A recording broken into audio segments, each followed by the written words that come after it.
Buckle up. Because what just exploded online isn't just another celebrity rumor. It's a digital wildfire, and millions are watching it spread in real time. Charleston White has once again thrown the internet into chaos after making explosive claims involving Teyana Taylor, Kanye West, and what he says is a hidden truth Hollywood never wanted exposed. No press releases, no confirmations, just raw statements that hit social media like a bomb. Within hours, timelines were on fire, fans confused, critics furious, others frozen in disbelief. Because when you mix Charleston White's reputation, A-list names, and the internet's hunger for scandal, the result is pure volatility. Screenshots started circulating, clips were replayed, reaction videos stacked up by the minute. And suddenly, a conversation that should have required proof turned into viral judgment. Like, yeah, I want you to hear the album, and I want you to see these pieces that my mom designed for my next tour. Of course, the Harlem in me is like, getting on that album. I ain't tell him that, but I got up. It was like 7 o'clock in the morning. Like, I don't even wake up that early, and it was God, because I don't even know what made me even like happen to get up and check my email, randomly check my email. This isn't just about what was said. It's about how fast rumors can become reality online, how celebrity power magnifies speculation, and how dangerous unverified claims can be when millions are listening. Some are calling it exposure. Others are calling it reckless. Either way, the damage is already moving faster than facts. The moment Charleston White opened his mouth, the internet froze, and then exploded. This wasn't a quiet podcast clip or a throwaway comment buried in a live stream. This was one of those moments where people stopped scrolling, replayed the video twice, and immediately ran to social media to see if anyone else was hearing the same thing. Charleston spoke with the kind of confidence that makes listeners uneasy, because confidence, especially online, often gets mistaken for credibility. He didn't present his words as speculation. He didn't hesitate. He spoke like someone who believed he was revealing something the public had been deliberately kept away from. And the names he attached to his claims made it impossible to ignore. Teyana Taylor, Kanye West, two figures deeply embedded in music, fashion, and culture. Two people whose public images are carefully curated and fiercely protected. The second Charleston linked them together in his narrative, the conversation stopped being entertainment and became controversy. Within minutes, clips were being reposted across platforms. Headlines started forming before facts had any chance to breathe. Comment sections split instantly. Some viewers said Charleston was finally telling the truth nobody else would. Others accused him of crossing a line that should never be touched. But almost everyone agreed on one thing. This wasn't small talk. This was the kind of claim that could damage reputations, even if proven false. What made the situation even more intense was how Charleston framed his statements. He didn't say he heard it from a friend of a friend. He didn't say it was just a rumor floating around. He claimed there were messages. He claimed there were insiders. He claimed there were conversations that the public was never meant to hear. That framing alone was enough to make people feel like they were witnessing the beginning of an exposé, even though no verified evidence had been publicly released. Teyana Taylor's name immediately began trending, not because she had spoken, but because she hadn't. Silence online is rarely neutral, and fans know that. Some interpreted the quiet as strategy. Others saw it as shock, and some unfairly treated it as confirmation. That's the danger of viral moments. Absence of response becomes part of the story, whether it should or not. Kanye West's name added another layer entirely. His history with public scrutiny, mental health discussions, and unpredictable headlines made people especially sensitive to anything involving him. Many fans immediately jumped to concern. Others jumped to theories. And some went straight to accusations. All of this happened without a single official statement from anyone involved. Meanwhile, Charleston White's reputation poured gasoline on the fire. This is someone known for provoking reactions, challenging norms, and saying things others won't, even when they shouldn't. Supporters argued that his track record of controversy doesn't automatically mean he lies. Critics countered that shock value has always been his currency. The internet did what it always does. It picked sides before asking questions. As the clip spread, reaction videos multiplied. Influencers paused the footage mid-sentence to analyze tone, word choice, and facial expressions. People treated Charleston's delivery like a courtroom performance, dissecting whether he sounded nervous, confident, or rehearsed. Entire narratives were built not on facts, but on vibes. And vibes, in the social media era, are often enough to convict someone in the court of public opinion. What got lost quickly was the human cost of this kind of moment. Not just for celebrities, but for anyone watching who understands how damaging unverified claims can be. Health-related rumors, betrayal narratives, and cover-up language don't exist in a vacuum. They carry weight. They trigger fear, anger, and judgment. And once those emotions are activated, they're almost impossible to reverse. Hollywood conspiracy culture played a huge role here. The idea that powerful figures protect their own is already deeply rooted in public belief. Charleston didn't need to prove that claim. He only needed to reference it. For many viewers, the concept of industry cover-ups felt believable enough to fill in gaps with imagination. Screenshots that didn't exist yet were already being discussed as if they had been seen. As hours passed, the story mutated. What started as "Charleston said this" turned into "people are saying this happened." Then it became "everyone knows this."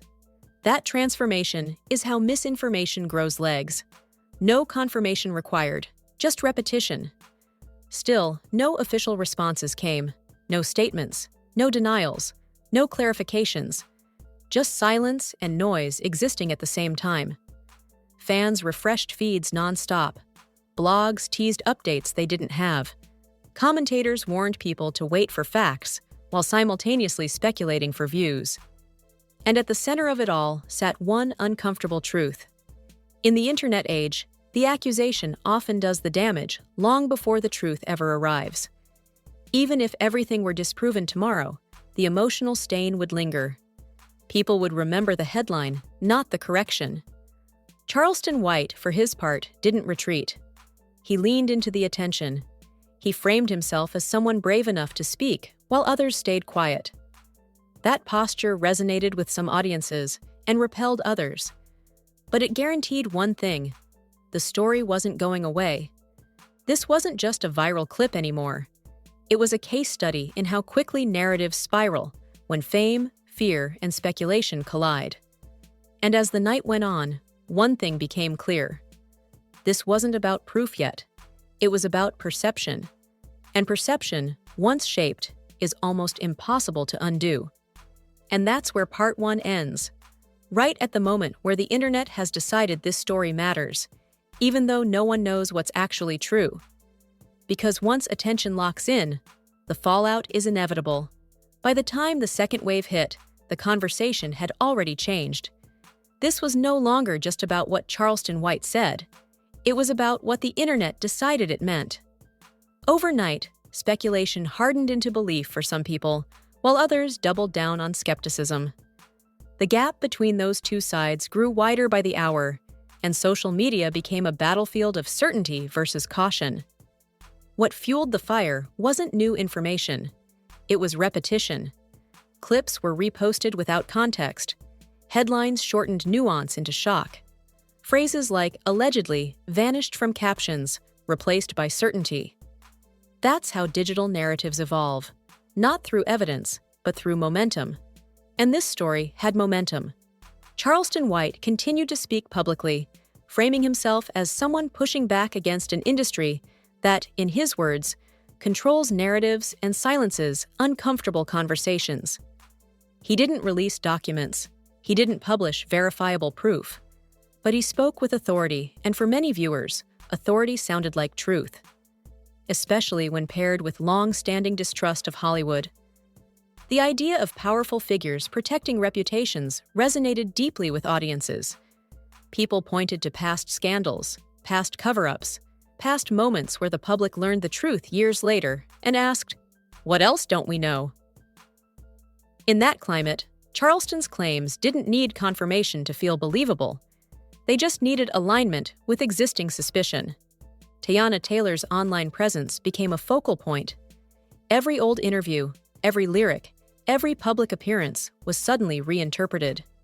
Fans dissected body language from years ago, projecting meaning onto moments that had never raised questions before. This is how retroactive suspicion works. Once a narrative forms, the past gets rewritten to fit it. Some supporters rushed to defend her, calling the situation reckless and dangerous. Others said silence was strategic, a legal necessity, or simply exhaustion. But the loudest voices weren't defending or condemning. They were speculating, and speculation travels faster than defense ever could. Kanye West's name added emotional weight to the discourse. Online conversations quickly shifted toward concern, vulnerability, and fear. People spoke as if they were personally affected, emotionally invested in a story they didn't actually know. His past struggles made audiences feel protective, and that emotional attachment intensified reactions across the board. Content creators capitalized immediately. Live streams popped up analyzing every angle. Thumbnails screamed urgency. Titles promised updates that didn't exist yet. The story became content, and content became currency. In that environment, slowing down for facts felt almost impossible. Meanwhile, experts, journalists, advocates, and commentators began warning about the harm of spreading unverified claims, especially when they involve health, consent, and personal lives. They pointed out how dangerous it is to turn speculation into public judgment. But those voices were quieter than the outrage, and outrage always wins the algorithm. What made this situation especially volatile was how real it felt to viewers. Charleston didn't present himself as gossiping. He presented himself as revealing. That distinction matters. When audiences believe they're witnessing an exposé rather than a rumor, their reactions become more intense, more emotional, and more unforgiving.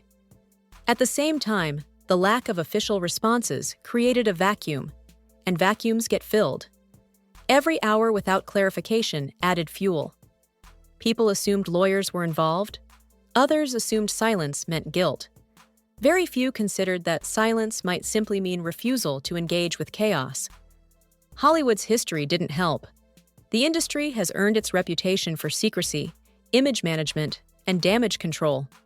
So when Charleston suggested manipulation behind the scenes, many viewers nodded instead of questioned. Familiar patterns feel true even when unproven. The conversation also revealed something deeper about internet culture. How quickly empathy disappears when scandal enters the room. People talked about lives, health, and trauma as if they were plot points in a show. The emotional reality of those involved, real or alleged, was overshadowed by entertainment value. Some fans tried to slow things down, reminding others that allegations are not convictions, but they were drowned out by reaction culture. Once a story becomes viral, restraint feels boring, and boring doesn't trend. As days passed, the narrative expanded beyond the original claims. People began connecting unrelated events, unrelated interviews, unrelated timelines. The story ballooned, becoming bigger than Charleston White, bigger than any single clip. It became a symbol of everything people distrust about fame, power, and secrecy. And yet, nothing concrete had emerged. No confirmations, no evidence, no official acknowledgement, just endless discussion looping back on itself.